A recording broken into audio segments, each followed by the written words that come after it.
The Finance Minister has described her meeting with Fonterra's chief executive about soaring butter prices as constructive and engaging. But it seems the only conclusion they reached was the need for more supermarket competition. And rather than fixing the cost of living crisis, opponents say the government is making it worse, with tens of thousands signing a petition to reverse the pay equity changes. Political correspondent Zane Small reports. On the steps of Parliament, the brass Razoo Solidarity Band played for union members who gathered to oppose changes to pay equity law. The government, without any indication during the election campaign, without any select committee process, effectively went into the authority and the courts and ripped up claims of New Zealand women. The government saved nearly $13 billion by axing 33 pay equity claims and narrowing the scope of the law. Remember, in 2026, we never let this shithead government come through again. Today, unions handed over a petition with more than 93,000 signatures seeking to reverse the changes.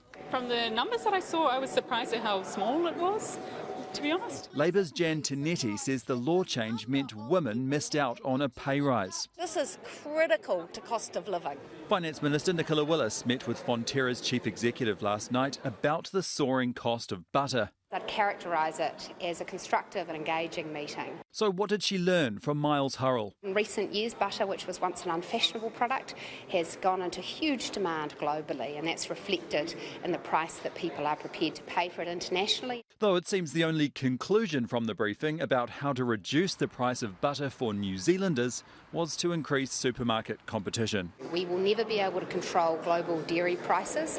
What we can influence is the amount of competition in New Zealand's grocery sector, and we have a lot of work underway to progress that. In the last couple of years, we had seen supermarkets were doing very aggressive butter-based marketing. So they would be discounting the cost of price of butter so that they would bring the customers in to be able to sell other things. But in the last 6 months or so, that competitive element has really faded. So yes, a little bit of that supermarket competition coming back might reduce butter prices. It couldn't come soon enough. Simplicity Research Hub analysis shows there were more than 50,000 hardship withdrawals from KiwiSaver in the year to June, compared to about 18,000 5 years ago. It's not surprising. We've seen this increase since 2023. As the economy slowed, the cost of living really took a big impact on people and job losses started. So this is very much the impact of the cost of living crisis. And with the cost of living only continuing to rise, these union members argue women workers should have got a pay rise. And Zane, you've just heard from one of the groups that had their pay equity claim axed. That's right. A pay equity claim made on behalf of high school teachers was one of the 33 pay equity claims that was axed by the government. And in just the past hour, the union representing them, the PPTA, has announced that they have rejected the government's latest collective agreement offer, describing it as insulting.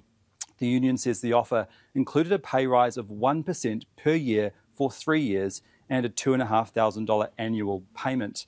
The union says the offer does not reflect teachers' value, skills, nor the rising cost of living. Now, union members will be consulted on the offer over the next week, and they will decide what action to take and whether that will include strike action.